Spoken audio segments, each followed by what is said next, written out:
Tolega kam nagaa fayyaa jirtanii baga nagaan dhuftan har'aan tana geggeessaa Dr. Hangasa Ibrahim biyyatti gara biyya abbaa isaa deemuu isaati.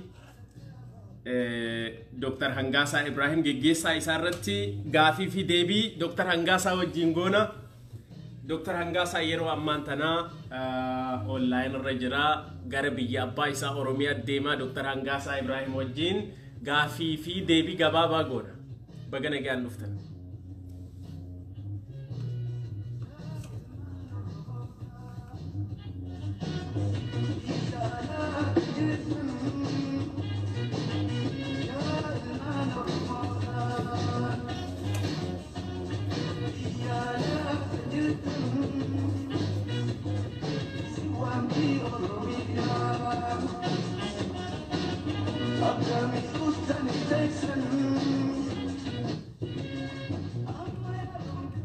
Tole baga nagaan dhuftan isin hundinuu Dr. Hangasa yeroo amma qilleensa irratti argama.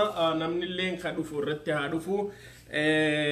Obbo Hangasa Ibrahim wajjin obbo Dr. Hangasa Ibrahim tokko na barreessii yoo jiraatte akkasumatti yeroo ammaan Hangasa Ibrahim qilleensa irratti argama. Wal qunnama gaarii nagaa.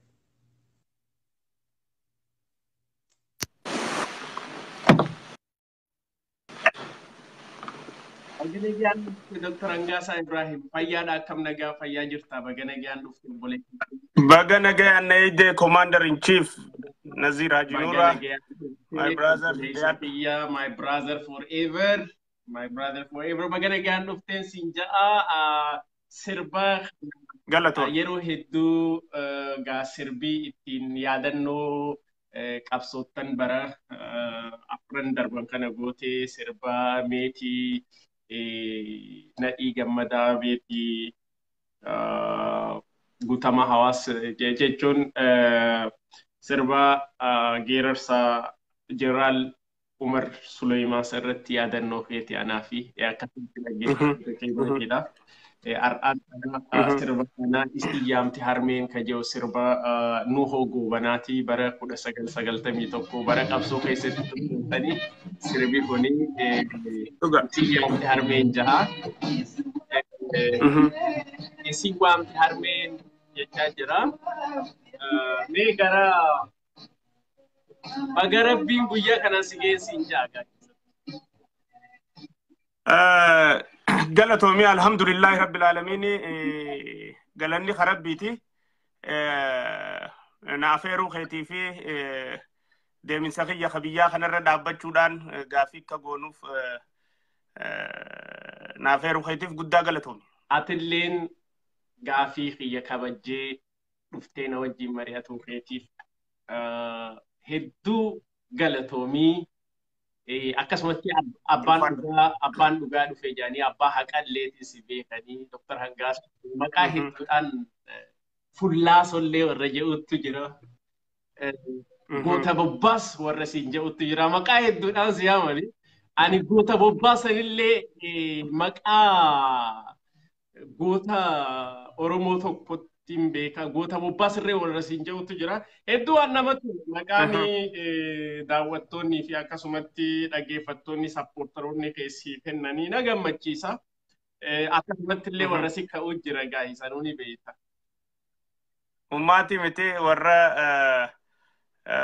abbaa dhugaa abbaa qaanaan jiran hundaafuu maqaa fadhanii na yaamuu mirga isaaniiti. Galatooma naa ulfaadhaan jaan. Galatoomii atilleen dhugumatti irra deebi'ee bakka guyyaa kanaan si gahee gara biyya abbaa keetiitti deemuuf deemta. Bakka siin gaheen siin ja'a. Yoom deemta Dr. Hangaasaa Ibrahim yoomi guyyaan deemta? Inshallah amma wanni hundi dhumatee jira qophaa'een jira. Torbaan akka har'aa jechuun saftii gaafa Seepteembar 14 booleedhaan jira jechuudha ganama isaa akka faxara biyyaatti jechuudha. So guyyaa jimmataatiin filaay godhaa asirraa gara biyyaa jimmata ganama filaay godhaa achi booda saftii ganama yoo rabbi jee booleedhaan jira jechuudha inshallah. Inshallah ta'ala jechuun airportii kandarraa barartee kara boolee idila addunyaa finfinnee dhugataa jechuudha. Ganama faxara akka biyyaatti sa'a torba takka sa'a takka jechuudha. Sa'a takka jedhanii. Sa'a takka jechuudha akka biyyaatti. Eezaa faxaraa sana. Tole egaa Dr. Hangaasaa keenya bara meeqa boodaan biyya deebite bara meeqa eega biyyarraa baate? Waliigala amma eegaan biyyarraa bahee bara 15 boodaan deebi'uu deema. Ajaa'iba rabbiiti. Bara 15 boodaan jechuudha eega biyyarraa baate. Bara 15 boodaan biyya haadhatiyyaa biyya abbaa kiyyaatti deebi'uu deema. Bara dheeraadha. Bara dheeraadha. Maal fa'aa keessa dabarte bara dheeraa kana jechuun itti deebinaa gaafii si gaafadhu mee gabaabsitee jechuu dandeessa moo irra dabree gara gaafii haa deemu?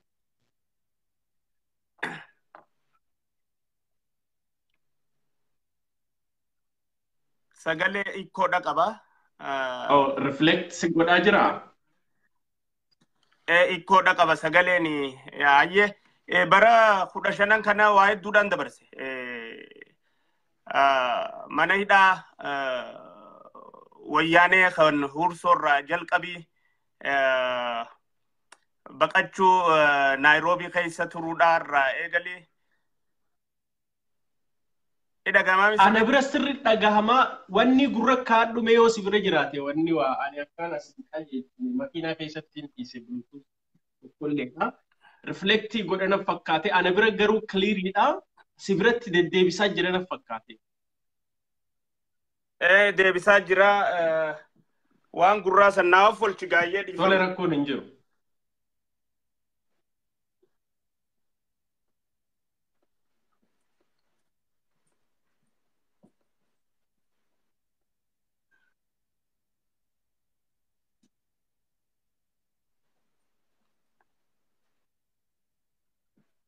Kabajamtoota dhaggeeffattoota keenya sagaleen akkanumatti itti fufna gaafirraa hin agarree yeroo gubaa barbaa ilaaluu fi tolee haga sanii dhagayamaan sammaan tana amma sirriidha. Amma sirriidha. Very good. Amma qajeelee. Ya Okay. Itti fufi yoon tahin gabbeeti makiina keessaa baasee fidee dhufa. Yoo hin tahin jechuudha. Ana tuqurratti bulutuuzii godhan. Yaa fidii kottu irra jira akkasitti. Okay. Tole haga sanii ati Ni qaba ikkoo. itti fufi ati haga sanitti gabbeetin. Wanta itti bannaaf hangasuuti yaa. Okay. Itti muuziqaa itti banaa.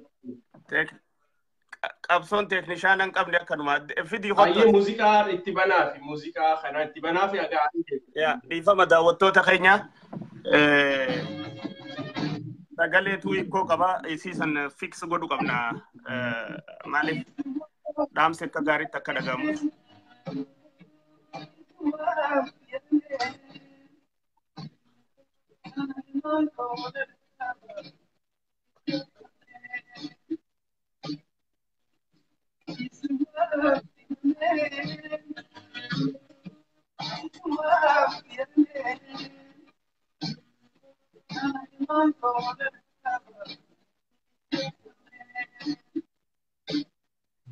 Sirri dhagahamu jira isin bira itti fufi warra ja'utu jira as keessa telefoona biraatiin gizee ilaalu.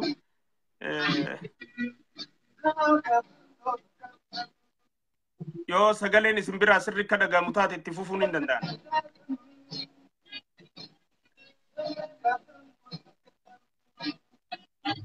Okay, eega akka dhagahamu taate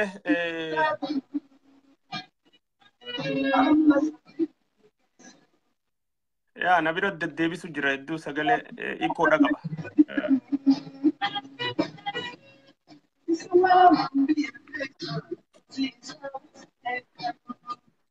Daqiiqa lama kana ayyee inni deebi'a Naziiri. Akkamitti jirtan isin? Daawwattoonni keenya, hordoftoonni keenya, warri naa bilbiltan, warri naa barreessitan hundi keessanuu hedduun isin jaaladhaa, rabbii jechaan isin jaaladhaa galatoomaa. Waa takka yaaddayna. Waa takka yaaddayna.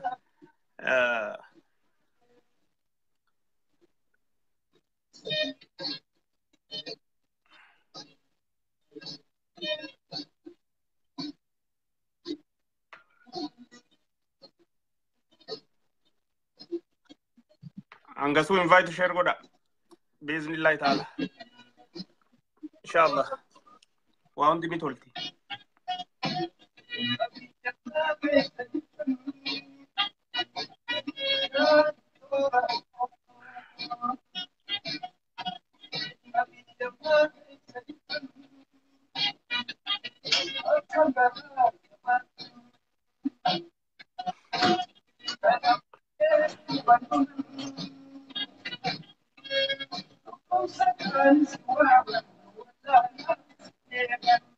Yaa isin bira ni dhagama ana bira deddeebisuudhaan na jira. Saniifin dhuftee commander. Haa eegallu obsaan nu dhagaeffachaa jira. Ayyee. Ammallee sirroo hineemi? Itti kaa eegni sirraa. Yoo sirraa hubaatee sitti oofna. Isaan biraan sirri dhageeffamnaan rakkoo miti ana biratti yoo deddeebisees. Reflect godhaa jira sagaleedha si jeeqa sanumaaf tolfanneet muumannee. Sanumaaf. Abshira. Sagalee namaa tanaa olii fi gad oofee wanna nama godhana haatiyaana nama godha. Dhugaa. Dhiifama kabajamtoota dhaggeeffattoota keenyaa sagantaa keenyaa muuziqaadhaan adda isinirraa murre.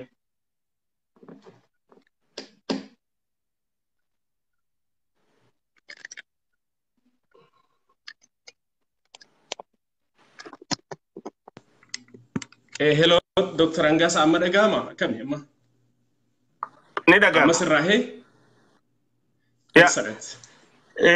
Itti fufna bakka irra gaafatte bara 15 kana keessa maal keessa dabarte ta'ee ture jirra. Gaafii bareedduudhaa fi gaafii waa hedduu nama yaadachiistu lafa biyyaatti dura jalqaba sobaan OPDO dullattiin opidiyoon ergamtuu turte san tasabafiitiif naasuun qabne maqaa garagaraa nu buusuudhaan abaa'u deeggartan jaarra deeggartan nuun jechuudhaan nu hidhanii turan mana hidhaa keessa cafaqamnee turre achi booda gaa baqachuun ka dhufte baqasan keessa gara Naayiroobiidhaatiin baqadhee hogguu baqannu qabsoo adda bilisummaa Oromoodhaa itti dabalamneeti qabsoo tanaaf dura oofna ta'ettuuni biyyarraa niyaasan qabaachaati baane hoggantoota adda bilisummaa Oromoodhaa kan shanee falfaltuu kanaa warraan duraan gaafaan haakima ture beekuu jira warra qorichaan gargaaraa turre warra gizee dhukkubsatan haasawa kiyya kaamma duraa keessatti hedduu himeetiin tura qabsoo keessatti yeroo baay'ee wal'aansoo godhuudhaan qabsoo uummata Oromoo kana keessatti bara sagaltamman san qofa osoo hin ta'in gaara keessa gizee isaan ta'an bakka gaara isaan ta'an sanitti dawaa buseedhaa dawaa antibiyootikaa kan dhukkuba garagaraatiif dawaa qilleensaa dawaa madaa fayyisu kana adda addaa bifa adda addaatiin dhohisinee geessaa fi turre tooftaa garagaraatiin jechuudha warra san hundaan Naayiroobii walitti dhufne jechuudha Naayiroobii eegguun dhaquu firan qabu aliin qabu naman qabu alhamdulillahi rabbil alamin arraan tanaa guyyaan dura Naayiroobii bu'uu kaniin hin irraanfanne jechuudha jiruu tiyya keessatti taniin arra nama hedduu fimu mi akka yaadannootti yeroo Naayiroobii buutu sun namutu yaadannoo mataa isaa qaba gaafa biyyarraa baqattee dhayxu akka yaadannootti jettee akka yaadannootti dhugaa rabbii dubbachuudhaaf gaafaan Naayiroobii dura dhaquu halkan lamaan gidaara jala buleen bakkaan karaan deemu wallaalurraa maaliif takkaffaa naman beeku lammeeffaa maallaqa gahaa harkaan qabu sadeeffaa namuma samiirraa dukkana keessa gad darbanii bakkatti buune sanitti gizeen bu'ee miciyyoo takka ta wajjin karaa dhufnee jira achitti boorsaa isii kanaan wal jijjiire jechaadha karaa gizee yaanuu bakka silaa Naayiroobii itti buunu sanitti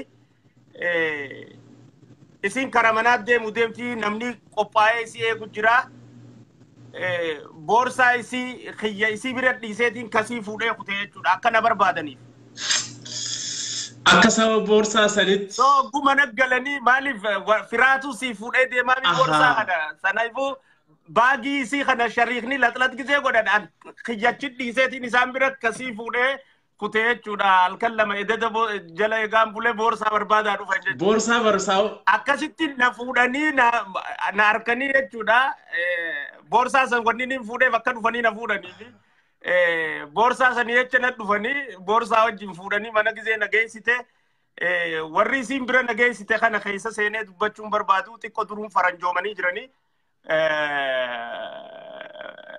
ana akkaan an eeguu fi wanni inni an eegu irratti arguun dandeenye mana san keessatti guyyaa lama mokkanaan bulee karaan deemuun qabu naarifatteeti na fuute intala Oromooti achi booda nama maqaan isaa Aammee Waachaa jedhamu jira nama yuunivarsiitii Finfinnee irraa akkanuma baqatee bahee wal beeynaa isa saniitu dingata na harke jechuudha akka tasaatti isaa dabru na harke achi naa fi inni walirra dhumne inni san fuudhee biran na galte nama Aammee Waachaa jedhamu kana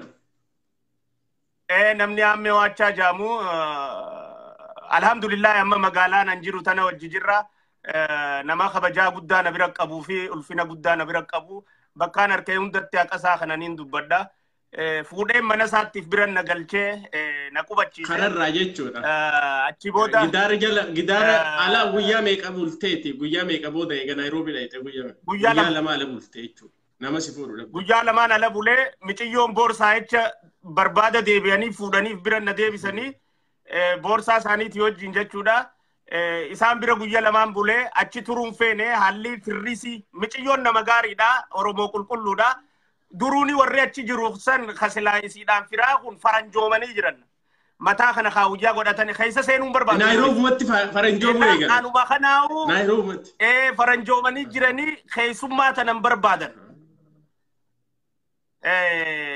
Bangani ni beeyta silaawu Nairobiidha ganda silaa warra isaanii Ameerikaa kanatti tujjaaraatii fi warra sila maallaqni jajjabaan itti dhufu bannummaan isaan jiraatanii fi akkitti jiraatanuu mana baqataan fakkaatu rabbi isaanii haa godhu galgala lama na bulchanii achi booda guyya lameen keessatti murteessee jechuun mana kana turuu hin danda'u turuusiin niin harka fuula namaarraa nama gowwaadhaa miti kadhawanitti himanii na cinuma dhooyinaan naaf galti dubbiini hogguun laaluu warri miciyyoon nama gaariidha nama sii gargaaruu barbaadu ijoolleen ammoo achi jirtituun dardarummaadhaa fi maali wajjin faranjoomanii mataa kanallee kaawuyyaa dhahatu eega naannoo akka faranjii kanatti warra kana godhu tokko jedha ati fashfash godhan akka gaariitti achi booda firraayin akka tasaatti ammee waachaa kana arkadde ka amma magaalaa ati jirtu kana jiru jechuun ammee waachaa magaalaa nan jiru kana jira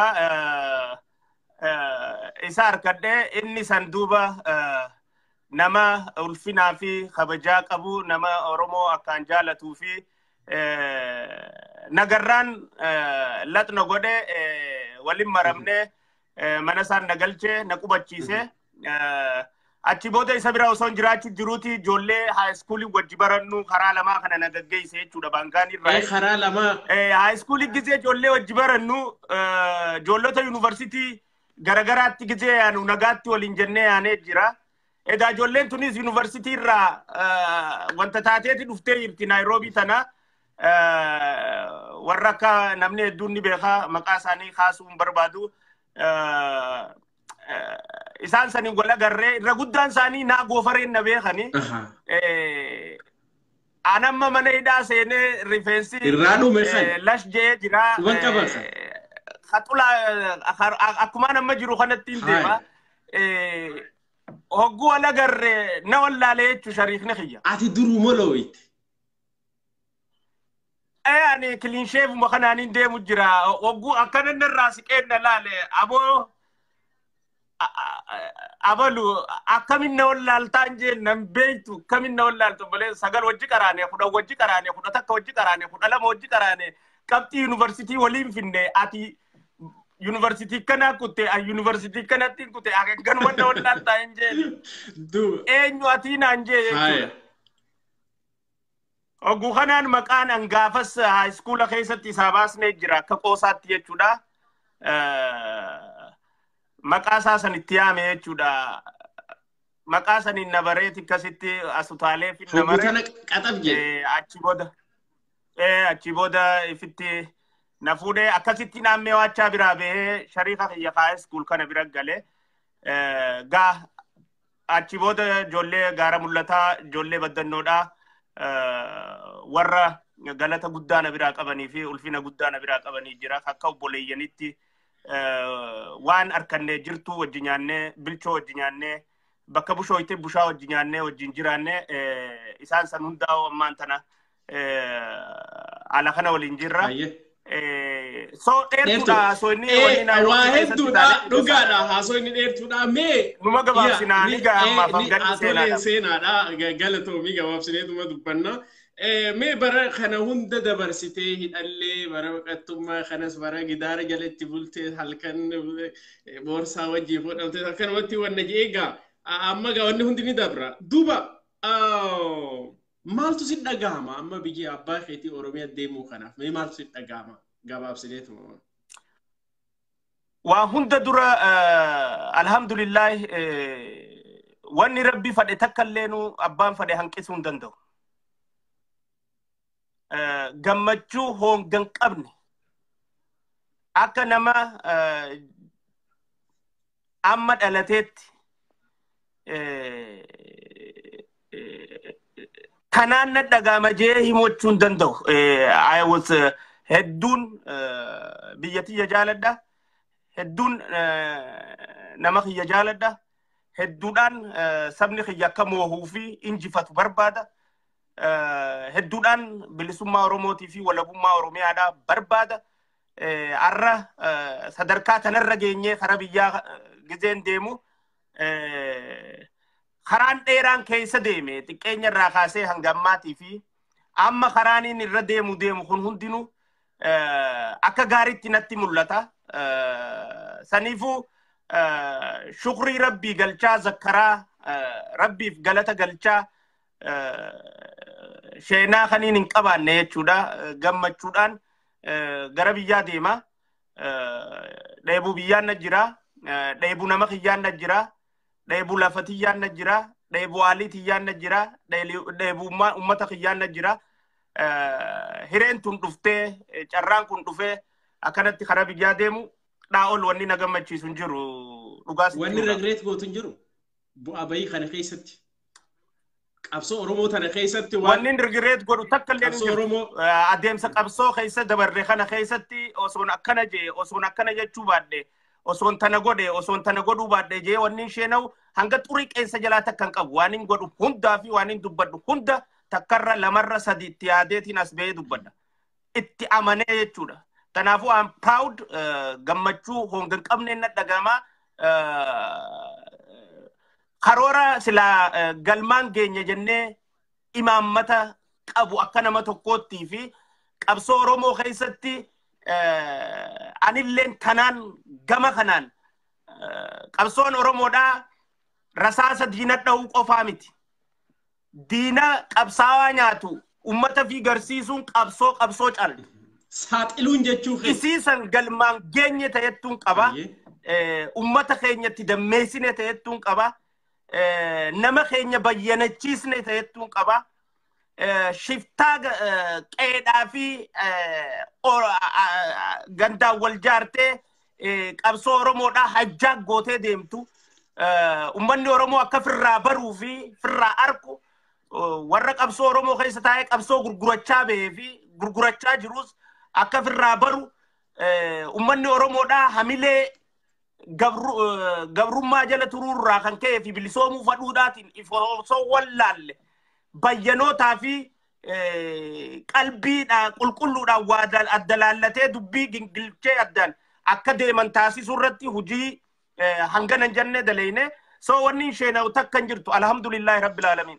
Hedduu gaariidha Dr. Hangaasaa Kiyye keessattuu waggaa afran dabran kana halkanii guyyaa qabsoon ati goote waliinis goone akkasumatti dabbaalota keenya hunda hiriyoota keenya warra akka Dubroofa warra akka jabbe Ka'abuttaa akkasumatti ijoolleen hedduun haa kabajamanii warri maqaa isaanii yaamee maqaa isaanii yaamin hunda isaaniitu mee ati akka nama tokkotti gaafiin kiyya waggaa afran dabran kanaaf jechuudha. Wanni qabsaayaa turteef galma geesse jettee yaadda Dr. Hangaasaa akka nama tokkotti si gaafadhe. Ani harka dhibbarraa harki 90 galma geesse. Maaliin jettee yaadda? Takkaifa ummanni keenya qabsoo eeggatummaa jala akka bahu. Qabsoo eeggatummaa hoggaa jettu maal jechuu keeti? Abaa'oon nu qabsaa'u jira, waboon nu qabsaa'u jira dee harka maratee taa'uu akkan qabnee fi abaa'oo fi waboon inni himu jiru. Abaa'oon waboota nyaattu ta'uu fi abaa'oon ta qabsoo galmaan ga'uu deemu jirtu takkan taane gareen shaneedhaatun. Garee qabsaa'oota nyaattu ta diinaa daleeydu ta afaan Oromoo dubbattu ta gandaan wal jaartu. Ganda gideenja wallagga jechuu kiyyaa miti hooroo guduruudhaan wal jaalte. Laal dirree baasneetti dubbanna jechuudha. Ganda hoorootiin ta wal jaarte ta afaan Oromoo dubbattu ta Oromummaadhaaf naasuu hin qabne ta ammaas qabsoo Oromoo tanaa fi qabsaa'ota Oromoo tana nyaachuudhaan ummanni Oromoodhaa amatarraa amatatti akka nama gibira kafalutti isii tana irratti maallaqa dhangalaasuudhaan isaan tujjaarummaa isaanii qofa oofuudhaan qabsoon eeggatummaa jala akka namni keenya bahu jechuudha. Abaa'oon nu dhufa jee akkan eegganne taasisuu irratti hiccitti isaanii nama isaan ajjeesan akka itti ajjeesan bakka itti ajjeesan haala isaan saaminsatti godhan warra isaan wajji dalagan akka itti isaan qabsoo Oromoo tana laamsheessaa asiin gaan akka itti aangoo irra didanii taa'u jiraniin hundaa kana fin ummata keenyaaf beeksisne barsiisne saaxilleef abbaa saaxilaa taanee sodaata akka malee jechuudha. Abbaa saaxilaa taanee yakkaa fi cubbuu isaan qabsoo keessa dalagan hundaa'u ummanni keenya gurra isaa keessa akka seentu qalbii isaa keessa akka isaa seentuu fi onnee isaa irratti akka isaa dhimmistu taasisne ummanni keenya waan shaneen taate baree qabsoosaa warra qabsaa'ee galmaan ga'u hojiin qeeroon akka akkasitti qabsoo milkeessitu hoggansa abbaa qeerootiin akka milkeessitu taasisu irratti wanni nuti shanee irratti hojjenne harka dhibbarraa harka 90 galma geessa jira. Harki kurnan hafe tamaan. Tanaan jira. Maali isin harki kurnan hafe? Harki kurni hafe mata nu hafte. Dhaabaa fi alaabaa garee shiftaa tana harkaa fudhachuu qofa onni hafe. Hayyee. Fireew Maashaw gara mana manguddoodhaa. Gareen isaa hojii ijaaramte hundinuu achirraa kaasu. Hara mana daa'iparaa jechuu keeti. Dhaabni maqaadhaa fi alaabaan harkaa fuudhamte ilmaan Oromoodhaa. Maalif amma bara inumaa jaarmee dhaalmee ta'uudha jira jechuun kaan gurraa bu'e galaasa irraa bu'a leencoo irraa bu'a galaasa irraa bu'a daawwidii irraa bu'a baqqalaadha taati maas baqqalaa irraa bu'a kabiraadhu waan jaarmee Oromoo kutaa 10 kutaa takkaatti ookiis gandatti kutaa keessaa illee amma ilmaan wallaggaa keessaa illee ilmaan horoorti wanni qabee deemu jiru shane warri maallaqaan gargaarus isii tana balleessuudhaan isa harkaa fuudhuun ummanni qabsoo tana ifarkaa hoggansa abaa irraa isa ari'ee alaabaa isaatii fi wanta isaa maqaa dhaaba isaa fudhatee ummanni abbaa fadhu kannatee qabsoo gaggeessu hangi hafe hangasi malee tasanii alaa alhamdulillah osoo har'aa akka osoo nuti waan shaneen goote ummata Oromoo siis dabalatee ka'a buttaa dabalatee joolleeta biyya keessa jiran dabalatee Sa'iid jabbe Baalee Roobee namoota aktiivistii Ampoo Urgee namoota aktiivistii adda addaa hundaa warra silaa shanee tanarra duulaa turan saaxilaa turan ejjennoo qabaataniitiin baanaa beeka kutannoo qabaataniitiin baanaa murannoo qabaatanii kan xawal waalle warri waan kana dalagaa turan hundinuu warra waan kana milkaa'e silaarra qawween shaneedhaa Harargee keessaa isa dhawamu jirti Arsii keessaa dhawamu jirti Jimma keessaa dhawamu jirti bakkoota biraa hundaa dhawanii shilaa biyya tana shororkeessanii nagaa ummata keenya hongaadhaan ergamtoonni wayyaaneedhaa milkii isaanii tanaggadaatti axxaaxaafuuf kaanii alhamdulillah galma geenyee jirra harka 90 harki kurnan hafe dhaabaa fi maqaa harkaa fuudhuu qofa tun warra dhaaba keessa jiru hin laallattu no warri dhaaba keessa jiru Eertiraa dhaqaniitu buusuu dadhabanii dhufan biyya dhaqanii buusuu dadhabanii dhufan ammallee hin bu'u abaawoon ani irraa bu'u badu qabdi jeeti kalee fi dheengaddallee dhaadachaa ture tanaafuu ummanni Oromoodhaa bakki ummanni Oromoodhaa amma irra gahuu qabu laal Commander in Chief dhaaba Oromootiin nu tokkoomaa jechuu dhaabu qaba Oromoon. Maal jechuu qaba Oromoon amma? Manguddoon dhaaba hooggantan hundi dhaabarraa nu bu'a. Amma dhaabaan nu tokkoomaa jechuu dhaabdee Oromoon maaliif tattaafattee Oromoon tokkoomaa jetteeni uummata tokkoomu kan ta'in harkan. Saniifuu uummanni Oromoo amma maal ta'uu qaba jechuu qabsoo nuti yaanuuf tan amma takka guddoon. Ummata Oromoodhaa warra manguddoo aangoorra jiru nurraa bu'aa jee qabsoo ummanni akka fudhatuu fi joollee qeyroo raggu kaa'e joolleen qeyrootuun waliif galti kalloo goggooydee walii galu diitu jira warra hijaa qabsoo keessa walii qabuutu diitu jira warra mi'aa naggata qabsoo tana keessa jiru beekuutu diitu jira warra maallaqa diinarraa akkatti fudhatan bareetu qabsoo dabarsineen kan nu jee maqaa qabsoo ummataatiin diitu jira tanaafuu ummanni imma dhaaba Oromoo nu tokkooma jechuu dhaabee hoggansi urmiin keessa nama 50 olii dhaabarraa bu'aayee dhaaba hundaa'u ama 50 ol taanaan buusu. Qorrofoytanii bu'aa jechuu. Bagee ama 50 dabarraan inaf bu'i. Hoggansi dhaabaa ama 50 ol ta'e ummanni Oromoodhaa dhaaba saniif walgahii hin dhayinu filmaataaf sagaleen kanninuuf hin deeggarru jee ejjennoo san fudhachuu qaba jechuudha. Hogguusan dhaaba funya qurquritti ijoollee urmiin 45 afurtamii afurii mana afurtamii keessa dhaabarra akka dhufan taasiste. Ijoolleen tun yoo dhufte mas dhaaba tokko godhu guyyaa nurraan lakkaawwatu. Kanaafuu ejjannoon ammoo uummanni Oromoo qabaachuu qabu dhaaba Oromoon tokkoomaa jechuu dhiisee manguddoon dhaaba keessaa bahaa galaa kara manaa jechi san gaggeessu qabdi Oromoon. Saniifuu qabsoon teenya tatteantu tatanarratti xiyyeeffattu ta'a. Waliigalatti jechuudha. Alhamdulillah qabsoo godhaa turre tana harka 190 itti milkooynee jirra. Dammaqinsa barbaachisu, saaxiluu barbaachisu, barnoota kannuu barbaachisu, sodaata kamalee if kanninee uummata keenyaaf saaxilaa turre, saaxiluuf teenya, barsiisaa turre, barsiisuuf teenya galma geenyee jirra harka 90. Harki 10 hafesan irratti hojjetamtuu fi galmaan geenyu ta'ettuun qaba jechuudha. Thank you Dr. Angasa Akhi. Ilmarraa karaa abbaatitti akka nu gosoota deemu jirti qabsoon Oromootun hoggaa jettu maal jechuu keeti mee xiqqoo irra nuuf deebi akka jette ilmarraa kaanirraa kaanitti kaani akkuma warra nugistoota Amaarota nugistoota maal jedhan warra algaa dhaalumo algaa waraash jechuu keeti jechuun. Algaa waraash amalal Royal Family Oromoo keessan jiru. Haye. Oromoon hundinuu family Oromooti. Haye. Fadhee barata, fadheen baran. Haye. Fadhee qabaata, fadheen qaban. Oromoon hundinuu ilmaan Oromooti. Haye. Abbaan Oromoodhaa, abbaa ilma namaati. Haye. Abbaan keenya Rabbi. Haye. Oromoon hundi wal qixa. Haye. Saniifuu Oromoo keessa amma yoonumaan anummaan Harargeerraa dhaaba tokko qabee. Haye. Hoggunan irraa Harargeerraa gisee sinja hubadhugaa ganda kiyyarraa hin baane. Haye. Qabee anummaan gisee aangoorraa bu'ummaas kanuma Harargeetti dabarsee. Inninis gisee irraa bu'u kanuma Harargeetti dabarse. Haye. Tumbar gantummaa ifa taatee deemu jira jechuudha. Akka algaa waraash sanitti. Akka algaa waraashitti. Haye.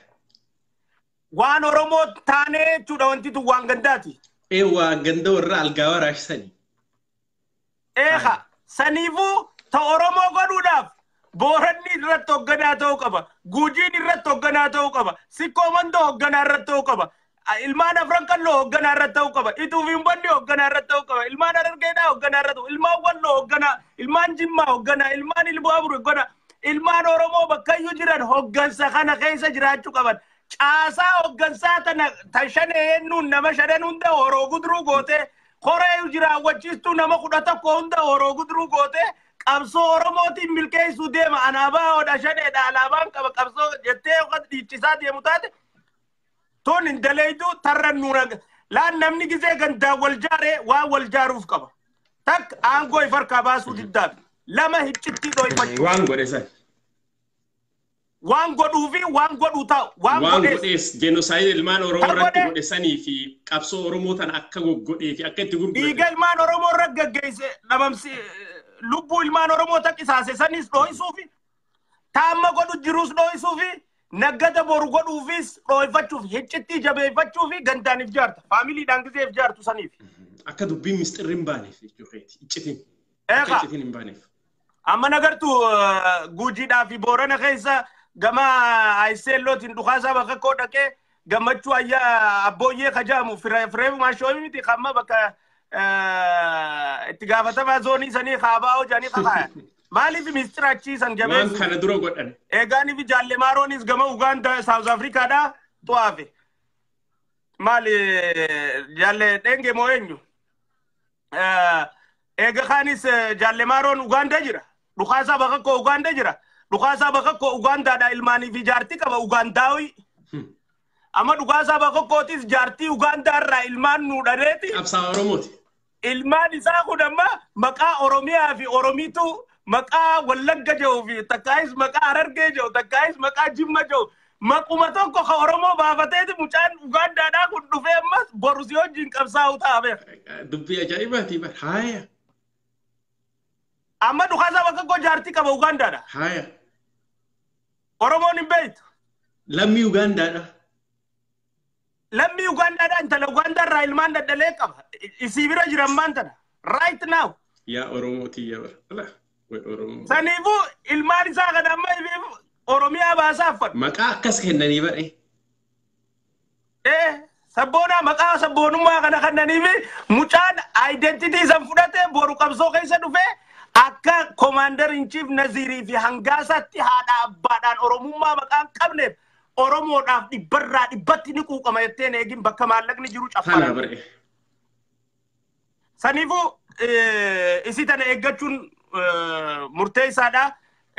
Qabsoo goonu keessa hundatti faamiliidhaan wal ijaaruun hogga qabsoodhaaf akka fidduu nama keenya barsiisne ummanni keenya waan shaneen bare tanaaf jalaa didee dhaabuma kalee xireeffamaa ture dhaabuma kalee tuffatamaa ture dhaabuma kalee yakkan irratti hojjechaa ture maaliif dhaabaa miti ilaalcha warra hoggansaa sanii kalee nu miidhe arrammaas hoggansi jiru kun ilaalcha jijjiirrateeti dantaa Oromootiif nin dhaabbadha jee ka'ee dhaabbatee deemu jira. Tanaaf amantii irratti horannee deeggarsa kannaafi jirra. Sanaafu dhaaba keessaa yoo gareen jijjiiramaa ka dhuftu taate wanni garee san hin deeggarreef hin jiru. Yaada jala yaana malee wanta jalaa miti. Tanaafi dhaabaaf qabsaa'oo haa dhaabnu wanni jennuuf dhaabaaf qabsaa'oo haa dhaabnu yaadaa fi garee silaa yaada saniin deemtu jala yaa'uu qabna. Maaliif yaada jala deema namni? Yaada moo'ataa. Dhugaa barbaadaa jechuu yaada ceesisu. Yaa idea yaada moo'ataa yaada ceesisu yaada injifataa yoo qabaatte wanni ni si jala deemneef hin jirtu. Yaada mi'aawaa nattaasawaa gochi kee hadhaawaa yoo ta'e immoo maalin si jalaa godha? Sossobaan na fixuun jirtaa jechuudha. Sossobaan na gabroomsuun jirtaa jechuudha. Bara 27 wanni ta'e tan. Warra afaan deemaa ka keessa rirmaa ka jedhan tokko rirmoo beektaa? Akkan. Yes. Saniifuu kana ummanni keenya akka likkitti firraa baruu fi addaan akka gaariitti baafatee baru alhamdulillahi rabbil alamin goonee jirra. Ummanni kun ammaas ummata adabbii islaamaa ta'uu isaanii farra islaamaa ta'uu isaanii farra diin islaam ta'uu isaanii farra quraana keenyaa ta'uu isaanii sodaata akka malee himaa jirraa jechuudha. Namni salaatu isaan biratti aangoon harkatu namni salaatu isaan biratti nijjeefama qabsoo san keessatti there is no way qabsoo adda bilisummaa Oromoo shanee gaggeessaa turte irra guddaan diin islaam balleessu irra gaggeessaa turte jechuudha. Sheekkoota keenya qaluutu nu ragaadha. Darasaa teenya qaqqaluu turuu isaaniitu nu ragaadha. Quraanaa fi mana waliin gubuu isaaniitu nu ragaadha. Ummanni kanaa kun jaarraa sababni isaan irra dhabamsiisu yaaniif islaminaa isaati malee qabsoodhaa miti. Yoo qabsoodhaa isaatu raayyuudha isaatu dura abaa'uudha. Isaanuma saniibu itti yaame abaa'umattu jaarraa itti yaame. Harreerra kaa'ee geessee miti harroo maabara dadaadhaa. Wadala leencoo lataarra taa'ee deema bar damshoo aliitu harree afaan qabee dura deemaa ture. Damshoo geesse. Damshoo alii namicha jaan kana beekuun dhabdu jaarsa leencoo lataadhaa tuttoon guddis. Damshootu harree wadala afaan qabee harroo maabara dadaa geessee bar harreerra taa'ee dhaqee bar harroo leencoo lataadhaa. Eenyu qabaame? Jaarraadha. Damshoo afaan. Mootummaan ajjees bargaafa jaarraan finfinneetti itti dhaqee koottaa ni qabsooyna yoo nuti karama nagayaatiin qabsooyna malee afaan qawweetiin hin qabsooynu jaanii jaarraan leelii biraa baafatee miti. Eegas bar mootummaan isaanuma kanaa'u arrabarra kaayyachuuf ajjeesuuf yaanaani du'a dheefa dhaqan malee qabsoo amananii hin dhayne bar. Saniifuu hogguchi dhaqan maal argan jechuu? Jaarraa ijoollee hidhachiisee Oromiyaan ni walaboomti, Oromiyaan ni bilisoomti jee dhaadachiisu jiru. Ta ijoolleen tun hundimmaas Allahu Akbar jettee salaatu jirtu harkan jechu. Tun ammaas leencoon irraa mataan muraa. Kaniifuu ijoollee tana bittinneessuun, ijoollee tana dhabamsiisuun, dhaaba kana bakka lamatti adda cabsuun, Oromoo gama tokko jirtu gama lamatti deebisuun, aayidooloojii cuqqunii fi pheenxee jahu fiduudhaan isii tanarratti ilmaan Oromoo Harargeedhaa bahaa fi dhiyaadhaan gamanaa gamasiin Oromoo wal nyaachisuun murruq idduu tanatti nama 30 ol dhabnee bara deeroo Harargee tanatti way nutti hafte. Ilmaan abbaa tokkoo walitti diruudhaan. Ilmaan abbaa tokkoo ilma abbaa jeesee jiraamii tana keessatti ragaatti qabnu. Jaarraa hojii deemta jee obboleessa jeese qabnaami. Tanaafu tana hunda keessa kan godhe jara kanaa. Jarri kun adawwii milkii teenyaati. ammallee dhaabarra didanii wanni deemaniif dantaa oromummaa silaa qabaatanii dhaaba gadhiisanii leencoonis ODF ni dabarsa. Silaa dantaa Oromoo jaalate. Daawwit Ibsaatis ABO ni dabarsa. Wanni irra didaniif wal quban qaban seenaa wal quba qaban. Wanni dhaabarra didaniif nu hongeessu irratti hojjechuun maqaa jiraniif didan malee yoo Oromoon milkaa'uu ka barbaaddu taate dargaggeessa isaanirra cawu, ka isaanirra yaadu, ka isaanirra hojjetu bakka buusanii ta'anii cinaadhamaan gorsini. Oromoonni tokkoomti laa yoo manguddoon tun aangorraa kaate Oromoo fi dhaabni Oromoo hundi tokkoomee karaa tokkorra deebi'a. Tana nu balleessuudhaaf tana godhaa jiran tana hangamaayitti qabsoon teenyatti fufti kun jarri farra diin islaami farra nama islaamaati qabsaa'ota woboo keessa jiran atu dhaga'uun dhabdu kana nama meeqa finnee haasoo isineemi salaatiin ajaanii warra dhorkaa salaanni bilisummaa booda jaanii jira bilisummaa booda jiru eegatu te lubbuu jira salaanni bilisummaa booda jechuun maal jechuudha namni gabroomeen salaatu eega bilisoomte salaataa tanaafu salaata ammatti dhiisaa bilisummaa booda salaannaa soomanninis bilisummaa booda jechaati bar qabsaa'ota oboodhaa salaataa fi soomana dhorkaa turan maal godhuudha amantii teetii fi hidhannaa ati rabbii wajjin wali qabdu silkii san ciru jiranii bar telefoona rabbiitii fi ati itti wal qunnamtan laal kalamaa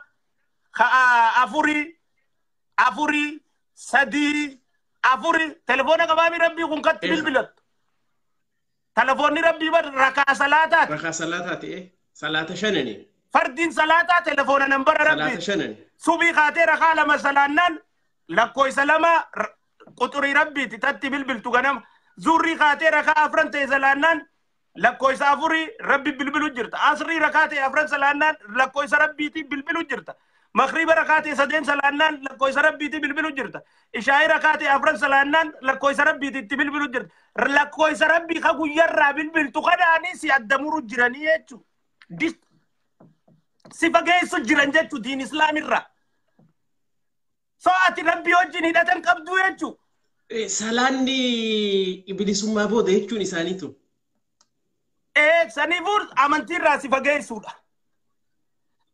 mee nama qabsaawaa qawwee qabatee deemu ka du'aa deemu guyyaa du'u qabsaawaa waboo kunutti guyyaa kana du'a jeeti rabbiin liistii baasee itti kannee jira isaan salaata bilisummaa booda salaattanii kaja'aniin hin beekanii jechuun rabbi liistii baasee itti hin kannine tanaafuu nama du'uu deemuun ka bilisoomuu gabrummaa ni dhuftiif hin dhuftuu adda beekuun teenyeen salaati rabbi kee karadhu du'aa jabeessi yoo tana keessa duutelle akka milkooytu yoo wal taatelle akka rabbii fi quraana keen dhaabin jechaati qabsootta oftamoo lakkiin salaatiin jetteen namicha karaarra yetti baktii gootee akka karaarra duugoota taniifu farra diin islaam ta'uun isaanii beekamaadha ulamaa'ii teenya wanni fixaa turaniif tana seenaa Itoophiyaa keessatti minilikii fi mangistuudhaa fi Haile Sillaasee daawul namni sheekota qalee fi fixe shanedha. Namni quraana islaamaa akkaan biyya keessatti fixe shanedha. Namni ijoolleedhaa fi nama keenya akkaan fixe shanedha. Keessattuu diin islaam irratti. So tana ummanni keenya sirri beeka amantii teenya tana adawwiidhaa jechuu barbaadeeti jarri ofirraa beeknee irratti hojjechuun dirqama keenyaa jechuudha. Maqaa yeroo hedduu maqaa Muhammad Ahmed Abdullahi kana waraabo faatti jijjiira maqaa faa irraa jijjiiran qabsoo keessa waraabo dhakaacho maqaa Muhammad dhakaacho faa jaaniin mixii nama amma mixii jechuun hulluuqaa shuntuuraa Muhammad qeerrenso maali meef seenanii jiranii warraaniin asii ari'u jira abdu amma maqaa islaamaatiin dhufu eegalanii warri maqaa field artistoonni ku warri field artistiin be maqaa Muhammadfaan dhufanii akkasitti waan akka arrabaa barreessanii wanni isaanii waan dhumaatiin maaliif maqaa Muhammad Ahmed Yusuf Hassan Abdullahi khana dhakaacho mixxicho dhukacho gaaricho gaaro tullu jinni jaanii maqaa kana akkana godhan jechuun maqaan islaamaa maaliif jira hadhaawa singiggawa amma mee rabbii jeeti hadheefatu singiggoo fa Maaliif barbaachise maqaa isaa? Kun identity keessa nama jijjiiruudhaaf gaafii bareedduudha. Ani maqaa jijjiiruudhaatti irratti namni miidhama. Maqaa qabsoodhaa jijjiirrachuun taaktika siyaasaati. Tana ni amanna. Ammoo tana keessatti isaan taaktika siyaasaatii fi miti godhan. Maaliif barbaachisee maqaan kun? Amma fakkeenyaaf laal jaarraa abbaa gadaadhaa maqaa qabsoo isaati. Haji Abdul Karim haya. Haji Abdul Karim ammoo maqaa isaa ka dhugaati. Maqaa isaa ka dhugaa kana wallaalle. Wallaalle. Maqaa isaa ka qabsoodhaa kana yoo beeynes rakkoodhaa miti jechuu. Haya. Yohaannis Lataa fudhadhu. Haya. Nuusaa Tileebar Yohaannis Lataa malee Oromoon leencoo latuma beeyti. Sanuma beeyne Saaxillee bar maqaan isaa Yohaannis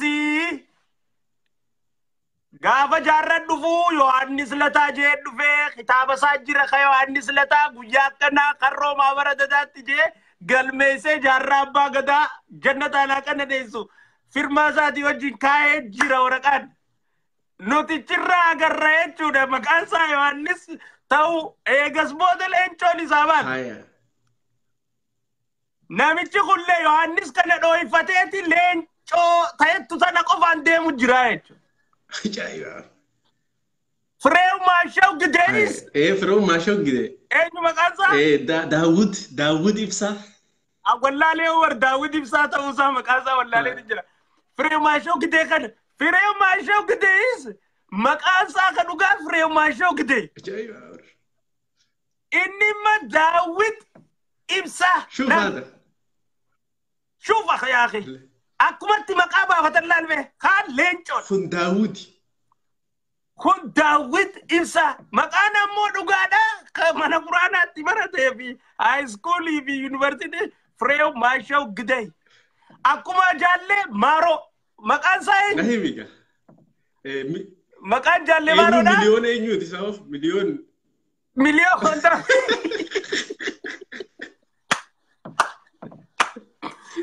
amma laal garta amma Oromoon maaroo dhageesse malee maqaa isaa kaan ka miliyoon wantaa yoo kan beekan jara kana jala deemteeti eessa ture maalit ture yuunivarsiitii tam ture eessa barate seentee timirti biiroodhaa fi yuunivarsiitii isaan itti baratan kana dookumentii gayyaas ta'a jechuudha.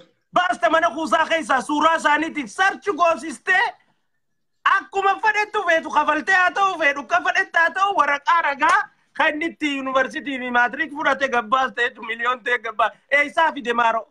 Jaal maaroo sanuu jaal. Asii fidaniiti immoo Fireew Maashaw Gidee Daawud Ibsaa fi jaal. Saniifuu identitii jijjiiruun qabsoodhaaf taaktika qabsoo ta'uun rakkinaa miti. Ammoo osoo Daawud Ibsaadhaa maqummaan kiyya kadhalootaa Fireew Maashaw Gidee qabsoodhaa fi maqaa Daawud baafadhee jee Oromoon jalaa ceeti durumaan. Ni beeyti waan inni tahe. Tana Gidee osoo jawwamoo akkamiin baallaqa buustaaf osoo Gidee siin jechuun jiru Gidee buusuu deemu jira war Gidee. Bar Gidee buusa jechuun jira war aangoodha. Bar Tigirichi Tigireedhaan dhahee aangoorraa buusaa siin jechuun jira war Gideeyitu. Gidee aangorraa buusaa siin jechuun jira akkamiin buusa Gidee hin buusu. Oromoo tiyyatana war ittuma taphataniya. Meedhagaa. Yohaannis Lataa yoo amma kanas biraa dheessiti Oromoon. Ni beeyti waan inni ta'e. Saniifuu amma yoo yaadatte isaati irratti amata kutee moo kana maqaan kee ka dhugaadhaa Yohaannis jaamee haasawamaa ati maqaan kee ka dhugaadhaa Yohaannis jaanii ka gaafatanii maqaan kiyya Yohaannis Lataati jee ka dubbate OMN dhaa fi isaati irratti gaafa Kadiiroon Elamoo gaafatu. Dem qabri dhaqi gaafadhu gaafa Kadiir Elamoo qabsaawaan hayyuu namni jaaniin qoy leaderri the modern leader ammaan tana modern leader jaameeti faarfamaami Yohaannis Lataadha leaderri moderniin kun dem qabri dhaqi gaafadhu mallasaa waan hin dhaqeef akkaan itti xayyaaraan bee akkamiin namaan jaa Maalif gaafii tana na gaafattaadha lolu jirani. Maana gaafattaadha bar dhaqi gaafadhu. Akkam mee mucaan kun maleekaan taane Jibriil hin taane wanta hin taane akkami qabrii dhaqee Naakhiri munkar hin taane. Naakhiri munkar hin taane gurbaan kun. Mee akkamitti qabrii dhaqee mallasid akkamirra baatan jaan saniifuu nuti ni beeknaa jechuudha. Waraqaa isaallee harkaa qabnaa jechuudha. Akka inni itti hidhaa seenee ibsaa guutuu baasee bee. Geema isaan nurra taphachuu jiran kana beeknee Oromoon maqaa jijjiirrachuun rakkoodhaa miti qabsoodhaaf taaktikaaf ammoo yoo jijjiirrattee maqaa kee oriijinaalaatis akkuma jaarraa abbaa gadaatti akkuma jeneraal Waaqoo guutuutti akkuma jeneraal Taaddasaa Birruutti maqaa kee oriijinaalaa sanii wajjin oriijinaalli kiyya kana ha qabsoo kiyya kana jechaa deemuuni danda'u qaba. Ha oriijinaalaa security purpose jaanii dhooysanii kaan hin deemu kana keessa warri dhokote ha Tigreetis ha Amaaraatis maqaa jijjiirratee dhufee seenee qabsoo teenyachitti biloona jalaa eekee akka amma taate amma 50 taate kana nu godhaa turanii tana fi irraa bayyanachuu qabna eeggachuu qabnaa teettuun qabna. Thank you Dr. Angasa Khiyya. Biyya eega baatee fi amma biyya deebitu jettutti osoo wanni tahuu baatte jettu jira sida. Hedduudha. Waa hunda dura osoo jaarraan abbaa gadaa du'uu baate. Osoon arkee osoo wanni hedduun tahuu baatte eegaan biyyarraa bahe kana yeroo jettu. Eegaan biyyaa bahee fi asittuu osoo jaarraan abbaa gadaa lubbuun jiraate. Arra arke. Osoo jeneraal Waaqoon lubbuun jiraate. Arra arke. Akka ijoolleensaa itti shira saaxilaa jirtu. Akka ijoolleensaa qabsoo haqaa isaan manaa ba'an ibsan karaa qabatanii itti qabsaa'u jiran. Akka ijoolleen isaanii itti yakkamtoota kalee isaan ajjeesuuf reebaa jiran arraan tan itti reebaa jiranii fi itti ummata Oromoo dammeeysanii akka goggodhaa jiran silaa lubbuudhaan harkanii jiraatanii waan akkaan na gammachiisu keessaa. San caalaa silaa ilmaan Oromoodhaa gatiin qabsoodhaaf kafalamtu duuti jiraattu malee madaan jiraattu malee jijjiiramni hin dhufu silaa ijoolleen qeeroon 15 nurraa dhumte san nurraa dhumuu baatte. Ijoolleen baratte san nurraa dhumuu baatte. Osoo wobooni qabna jennee abdanne saniin milkooyne. Arra ijoollee 5,000 san ni jirti jechuudha. Osoo woboon ama 50 ummanni Oromoo sabbatatti hiikkate. Maallaqatti biyya alaa tanaafi itti guuraa sillee anallee dabalatee itti gargaaraa turan saniin woboon san qabsoo godhee diina mo'ate. Arra ijoollee 5,000 san lubbuudhaan nu jiran. Arra ijoolleen miilaa laamshawanii qaamni irraa irratee gaara mul'ataa keessatti, Haramaayaa keessatti, Awwadaa keessatti, Arsii Shaashamannee keessatti, Adaamaa Sabbataa Sulultaa Finfinnee keessatti ijoolleen qaamni irratee ciciisaa jiran tun hundi arra silaa barachuu jirti fayyaa guutuu qabatte. Osoo tun ta'uu baattee dhugumaan woboon woboo dhugaa akka maqaa isaa san tahee bilisummaa tanaa fi walabummaa tana fidee ijoolleen tun akkana ta'uu baattee hedduun gammada turte. Kana caala irratti ammoo yeroo hunda gorsaa kiyya leenjisaa kiyya akkaan sodaan qabanne akkaan hin dhugaa dubbadhu irratti xiqqeenya irraa kaasee iftee kan jiran if hangaasaa ta'e akka jiraatu waan dubbachuu barbaade dubbachuu irraa akka if boodan deebine akkaan mataa gad hin cabsanne akkaan waaniin amanetti abdii guutuu fi rabbi irkannaa irratti ibaadaa tiyyaa wajjin rabbi qabadhee fulla'u irratti xiqqeenya irraa na leenjisee na guddisee abbaa kiyya osoo narraa du'uu baatee lubbuudhaan naa jiraatee ammaan tana wal agarree gammachuudhaan qaba turte.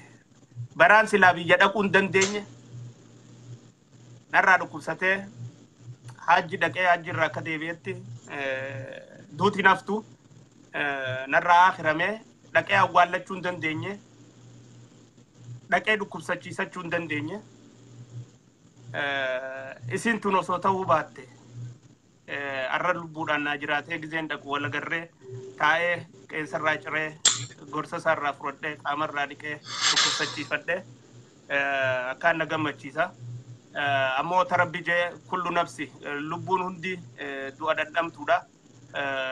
Ajaja rabbii dura dhaabbachuu hiyyaa miti dhaabbachuus hin dandeenyu.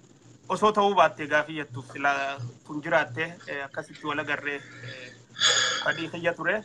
Kanarraa ammoo waa hedduu osoo ilmaan Oromoodhaa bakka adda addaatti Yaman keessatti hidhamanii roorrifamaa jiran roorrifamuu baatanii kan Keeniyaa keessatti hidhamaa roorrifamaa turan roorrifamuu baatanii das najaa ka Jiddaa keessaa fi Makka keessa roorrifamaa turan roorrifamuu baatanii das najaa ka South Africa keessa qabeenyi irraa saamamee ajjeefaman osoo sanirra ga'uu baatee das najaa. San caalatti ammas osoo haadha ilmaan lamaa ayyaantuu qabsooytuu Amboodhaa jarri kun ajjeesuu baatanii. Falmattuu sabaa qabsooytuu dhugaadhaa tan zoonii kibbaa turte biyya deebitee isii fi jaarsasii fuudhanii Wallagga keessatti hoteela keessa kitifanii akka nyaata xibsiitti foon xibsii godhuudhaaf yaa'anitti kitifanii hoteela keessatti ajjeesan san osoo isii san ajjeesuu baatanii lubbuudhaan jiraattee hogguun dhaqe kana isiillee qaamaan arkee waan shanee keessaa baateef waan abaa'oo keessaa baateef maal irra gahee akka firraa biyya deebuu dirqamte uummata Oromootiif dhugaa afaan irraa dhageessise natti tola. Gaasheenaan wanni silaa ta'uu baatte anjee yaadu hanga qabdu. So asumarratti irraa dhaabbadhu gaarii. Hayyee galatoome asumarratti haa gahuu jechuun wanni uummata kanaa waan haala salphaadhaan dhumuu miti. Mee si tursiiselleedha. Gara biyyaa deemuu keete kanatti yoo biyya galtu wanni sodaattu jira wanni shakkitu jira namoonni gariin hanga isaan nurraan deemanii akka nurraa wanni hin taane warri joogtu jira. Wanni sodaattu jira Oromiyaa galuudhaaf. Oromiyaa keessa ospe'uudhaaf. Wanni sodaaddu addunyaa tanarraa rabbi malee hin jiru. Rabbiif malee ammas mataa namaan qaqqabuuf hin qabu. Sodaan qabu. Adeemsa deemne kanatti keessatti fira hedduu horre. Akkasumatti illee diina horra. Nama tana tolchee beeku hangaa isaanii. Namoonni hedduun natti bilbilanii jiran jechuudha. Akkaati jettee hin deemini nageenya kiyya fadhuurraa jechuudha. Hammeenya warra nama jeesuu warra shanee san beekuurraa. Warra lama laalammaan tana waa lamaa jira. Warri tokko tokko dhugaadhaan na jaalatuu fi gochaan an dalagaa ture kanarra gammachuu qabu. Kawaaniin itti dalagu jiru kana akkaan itti fufu barbaadu. Deemtee wachi dheeyite uummanni kun uummata nama jeesu. Nama si bitanii si jeesanii. Nurraa miidhamtaa si dhabnaan deemin jiru kun warra silkiidhaan sitti bilbilee miseenjeraan si barreessee si bilbilee keessaan si kadhatu. Namoota baay'eetu natti bilbilanillee natti meeseeja godhaa jiranii wanni si dabarseetiin jira waan sanii nama itti bitanii ajjeesisuu. Warra akka Girmaa Xurunaafaattu jira warra isaaniin qeerrota Oromoodhaa ficcisiisaa ture warra akkasiitiin summiidhaanuu ajjeesuu nama itti bitaniiti ajjeesisuu namni qabsooytuu Oromoodhaa jaarsaa fi jaartii eenyu falmattuu sabaa kitifee ajjeese isarraa nama ooluu miti. Kaje'utu jira bakka dhaabdirratti fufii dhiifama jedhuudha. Yaa dhugaadha naa dabarsitee jirta namoonni akkasii yaaddawanii waan san naa dabarsan hundinuu galatooma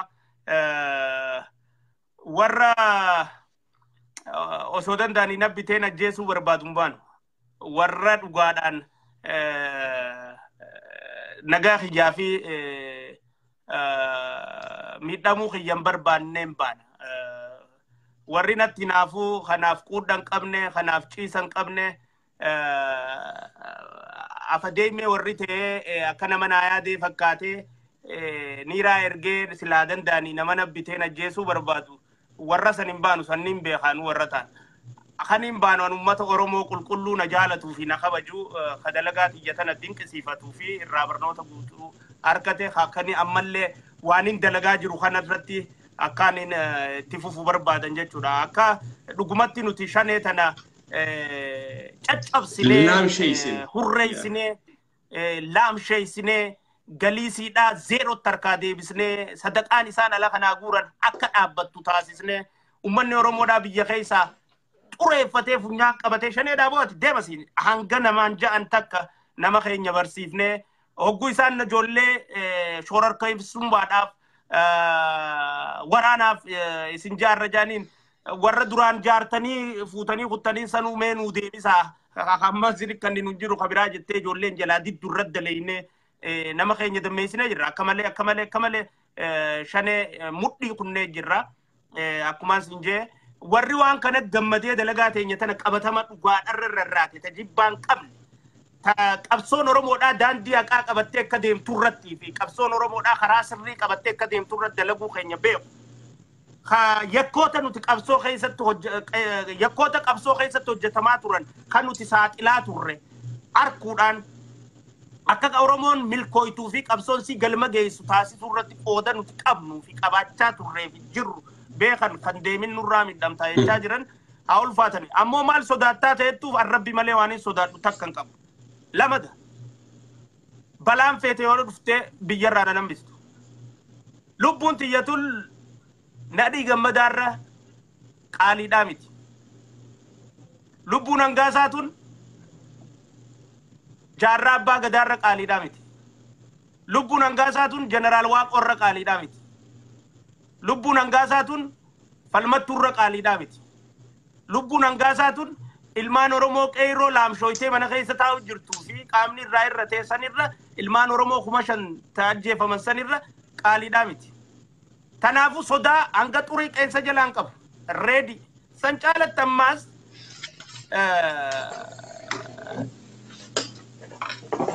biyyiin itti deemu tun biyya abbaa kiyyaati. Biyya haadha tiyyaati. Biyya namaatti deemutti hin jiru. Akka hattu seenee akka hattu ba'uun barbaadu. Akka nama biyya fi deemuttiin mataa kiyya ol qabadhee seena yoo fadhii rabbii taate malee wanni takka nan dhufti jee takka sodaan qabu waan dhufaa hundaaf nama lolee beeku waraana ta'ee qawwee dhayeetiin beeka lola keessa seeneetiin lolee beeka itti magaaweetiin asxaa qaba ammallee nama hidhatee loluudhaaf qophiidhaati. Taniifuu al-sabaaxaa ijibal maknaaxaa jee kan ulee qabatee dhufeef achinne eeggadhuun jaan wanni takka maaliif nama beeyta akkatti qawwee dha'uun beeyne qawweedhaaf sodaachista. Nama ilaamaan beeyne wayin sodaachista. Tanaafuu wanni sodaadhu alhamdulillahi rabbil aalamiin onnee tiyya tana keessa hanga firii xaafii takkan jirtu ummata kiyya ona kiyya saba kiyya shanyii tiyya foon tiyya ummata Oromoo birattiin deema. Taniifuu tanaa ol wanni quufanatti mun jiru tasirraa hafte immoo leenjii gayaa qabna. Karayyuunu qophiidhaa jechuudha. Warri leenji'ees kan dhokatee taa'u jiru hedduu jira beektaa hedduu qabna biyya keessaa. Taniifuu waan ibsatu tokko qabdu qaama nageenyaa hedduudha qabna biyya keessaa. Bar gaafa tokko nu gaafachaa turanii bar maarreen tokko keessa jira laabaa tokko keessa jirti mitirkoon tokko ni jiraatti. Saniifuu humniti hedduudha qabna. Saniifuu don't worry. Samirraa illee ni utaalaa kanuma tana jidduudhaan rooppilara. Ni utaalaa haruma fadhee nu qophiidha. Rooppilarraa illee ni utaalaa utaaltee enumaatu guyyaa wanniidhaa jidduu tana nin deema by the end of this summer before the end of this summer akka itti utaallullee ni garsiisa nuti Facebooka qofa osoo hin tahin روبي لما خدنا راهو أكمل تأكل تعلم باراشوتان إتينجر سيسا أنا كوماندر ورانا دكتور هنغاسا أكمل تأكل وتعلم إتينجر سيسا إيرودوكو تانا بروميسان سيسينا before this summer I will so gafitetif debisa qubsa kanin debisa na fakata debisa da echa mit kanin debisu jiru we're ready to go we're ready for anything and amas akuma refugee lubbun Hangasa tanadi gammadarra qalida miti so data kangat free afi takaf kaysan qabnu warasani miti nuti kharayunu qopida akkasi galatoome warri tokko jechuun warri maqaa isaanii jijjiirratee waa akka ta'u nin jira hidhaatumaan kuno Ahmed Elemo faajani dhufu eegalanii warra mataa tanii kaasanii bar field artist faadha warra ammallee kuno dirqiidhaan si arrabsee attention harkatu barbaadu tokko garte dirqiidhaan maqaa khiyaame mee afniin hidha attention sekara bar deebisuman kannineef warraan hidhaanii dhujjira ani asirratti hinayyamu so warra dirqiidhaan Hangasa Dr. Hangasa ati deebi'uun deebistuu fi anyway ijoolluma teenya takka takkaattu sababa keetitti isaanii deebisa malee warra ati tuffattee dhiifte abshir isaantu jira akkasii mee walumaa galatti eenyu afacha qoe tokko Niyya Ahmed faajee dhufa beekta daraartuu faadha Niyya bahe asii Hanaan faajaanii dhufan dhiiraa bar maqaa Hanaan so anyway argaatin jira ni beeynaar garee taate ni beeynaar akkuma tokkolleen hin jiru so nuti akka namni hundi nu jaallatu feenu diinallee qabaachuu qabna motivate nu godhuudhaaf of course namni hundi nu na jaallata jechuun khijiba rabbiin jibbe no ni bittee yoo namuu si jaallate bar namayyuu bittee jirtaa jechuudha namni maas nama isa jibbuun qabne namaa miti bar namni maas nama dalagutti bar hinaafaasi nama dalagutti mee nama hin dalayne eenyu maqaa tana nama wayitti hin jirre eenyutu itti dubbata saniifuu hogguu namni maqaa si kaasee dalagaatti hin jira jetteetuma jabaachuudha akkasi mee dimshaashumatti walii galatti dhaamsi jettuu yoo jiraate gaahii biyyarraa illee ijoolleen simachuudhaaf Finfinnee Boolee International Airport Boolee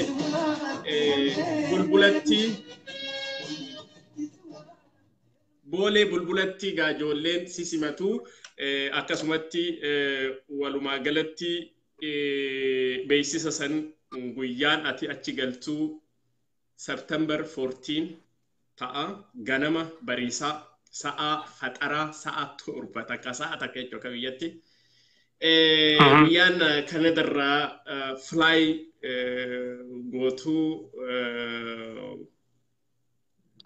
13tti xayyaarri sa'a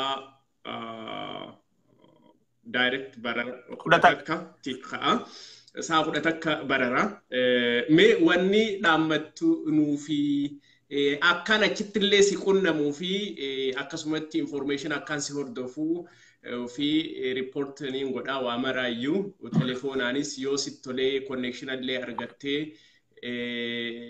akkasumatti waraanni keenya Adaamaa keessa jiru waraanota magaalaa Adaamaa jiru ajaja dabarseetiin jira ajajni har'a galgalaniin kenna guyyaa ati qubattutti illee waraanni humna addaa keenya kan magaalaa Adaamaadha haga ati Adaamaa jiraattutti ni jiru kumaandolleen ni jiru warri hedduu jira amma asirratti hin dubbannu san ajajaniin dabarsaa mee wanni dhaammattu maayirratti jechuudha si tursiiseetu jira wannin sila kan irraa gammadu keessa osoo aktiivistonni haqaa aktiivistonni dhugaadhaa aktiivistonni ejjennoo qaban murannoo qaban hutannoo qaban akka keetii warri qabsoo tana keessa hojii turre ka'aab guttaadhaa jabjabbee Arsenaal gobbaadhaa Said Yusuf Ismail Yusuf Said jechuudha fi ijoollonni biyya alaa kana jiran Baalee Roobee Mustafaa Jaarraa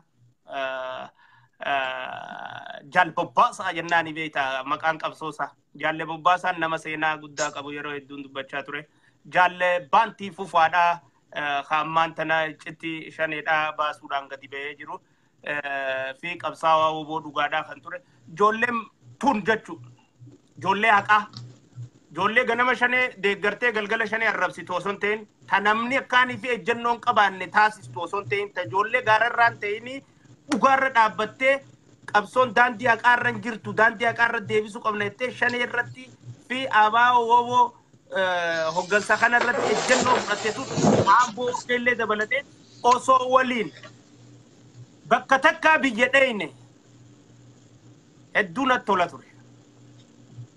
But I promise this, Yoo Rabbi je, inshallah. Ijoollee teenya tana hundi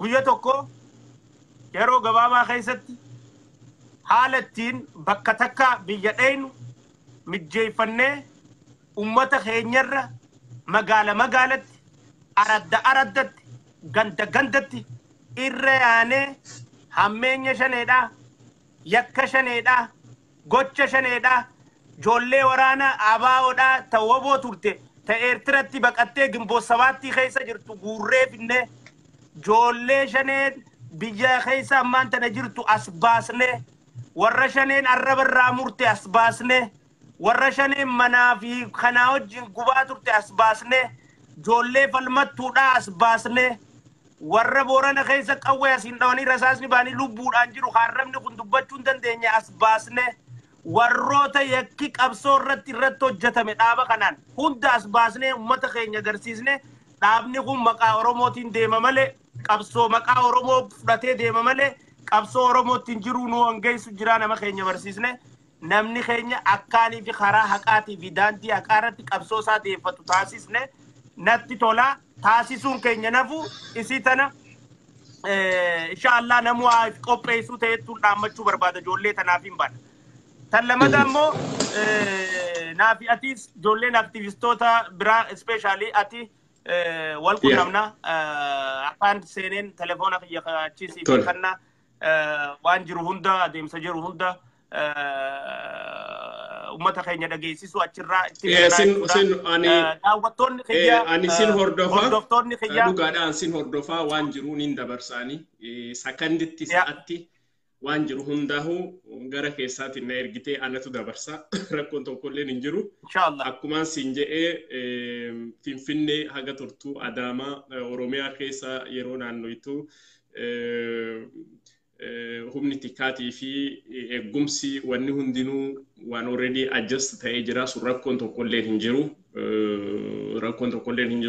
sun already dubbannee jirra waan asirratti illee dubbannuu miti adeemsa sochii keessattuu Adaamaa keessa gootuu Finfinnee keessa gootuu akkasumatti Amboo Urgee wajjin illee akka wal argitan namoota baay'ee wajjin amma asirratti dubbachuun barbaadu akka wal argitan maraayyuu nin beeka sin qunnama caalaa ilma wayyuu ka jedhu tokko jira caalaa ilma wayyuu faa jedhanii dhufanii nin hidha asirraa hin blog godha kun warra failed artistoota sani yoo maqaa tokkoon blog godhe cehee maqaa biraatiin seena natti argisiisaa maka Facebook ceheeti Facebook kanarratti maqaa biraatiin another accountidhaan cehee dhufe uummata akka barreessaniin hidha ammallee sanbooda maqaa sadii afur yoo nin hidhe akkumaan dhabamu jechuudha dhumate jechuudha wanni isa so kana hidhamee jira anyways kana maayirratti wanni jettu yoo jiraate sirbuma kanaanis si geggeessaa sanboodaan dhaamsii odoo hin deemin yoo dhaamsa seentee wanni dubbattu jira ka jedhu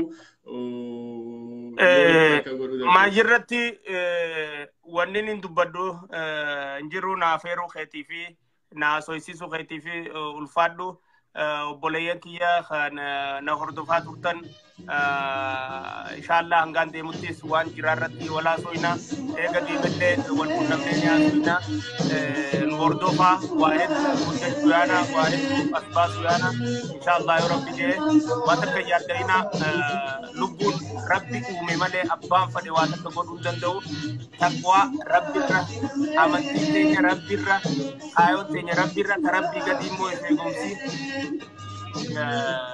أكيد قبول نتي فيفو ورانا سنيفو واتك يادوينا ورينا أنا دويتن نابل بلتن نزير بالبلتن جولو تبراتيس بالبلتن دينو غلطوما والكو بكبانا غلطومي كوماندر إن شيف big brother big respect tole hay big respect negative thank you brother love you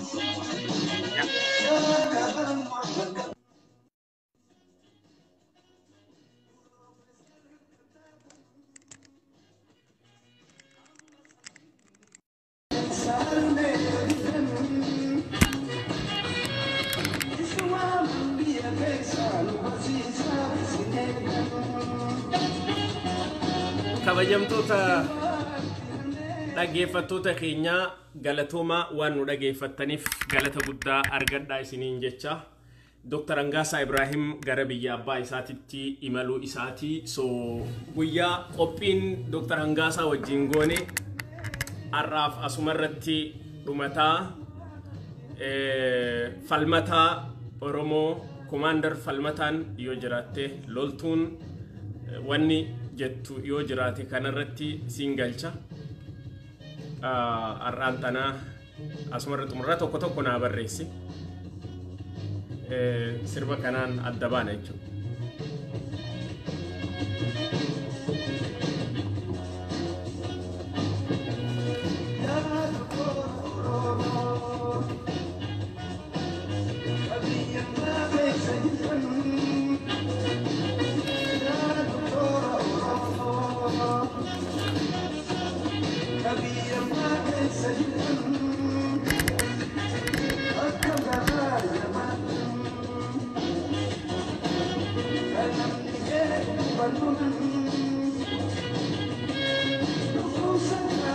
ولا